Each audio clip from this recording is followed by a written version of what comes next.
Du coup, on va passer à la présentation de SNCF avec Rémi, qui est responsable du Data Lab de Mass Transit Academy. Et donc, il va parler de son challenge sur la prévision en temps réel de l'affluence à bord des trains. Merci beaucoup. Bonjour à toutes et à tous. Je suis ravi de pouvoir présenter ce challenge de SNCF Transilien. Et donc, SNCF Transilien, c'est l'opérateur de trains de banlieue en Ile-de-France. On opère toutes les lignes qui sont intitulées par des lettres, et à part la B et la A qui est coexploitée avec la RATP.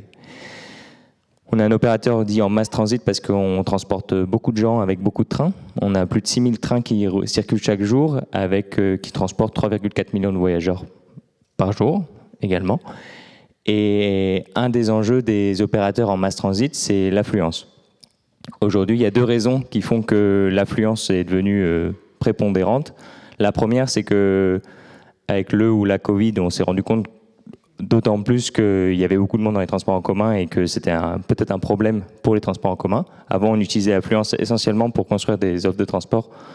Maintenant, on s'est dit, mais en fait, il faudrait peut-être le donner aux voyageurs aussi pour qu'ils puissent adapter leur trajet en fonction de cette information-là. Et la deuxième raison, qui est plus de long terme, c'est qu'aujourd'hui, on remplace nos matériels roulants par des nouveaux matériels roulants. Et ces rames, elles sont équipées de capteurs, et notamment des capteurs infrarouges au niveau des portes, dans le cadre Transilien, qui permettent de compter le nombre de personnes qui montent et qui descendent pour chaque porte du train, et ce, à chaque sortie de gare. Donc à chaque fois qu'un train sort de la gare, il nous envoie un fichier de comptage qu'on traite et qu'on insère dans notre SI.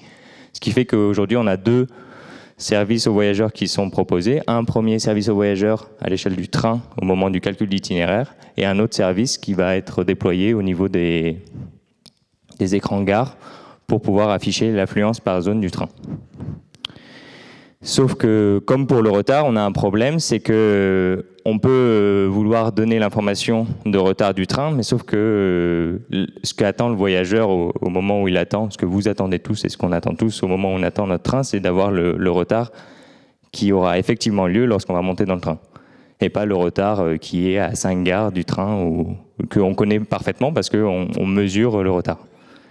Et si on fait le parallèle avec l'affluence, c'est pareil, on ne veut pas savoir l'affluence. En tant que voyageur, on ne veut pas savoir l'affluence qu'il y a dans notre train, mais l'affluence qu'il va y avoir au moment où on va monter dans notre train.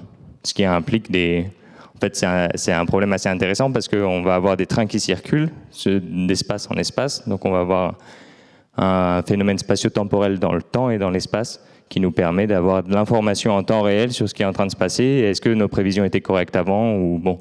Bref, on n'en est pas du tout là aujourd'hui.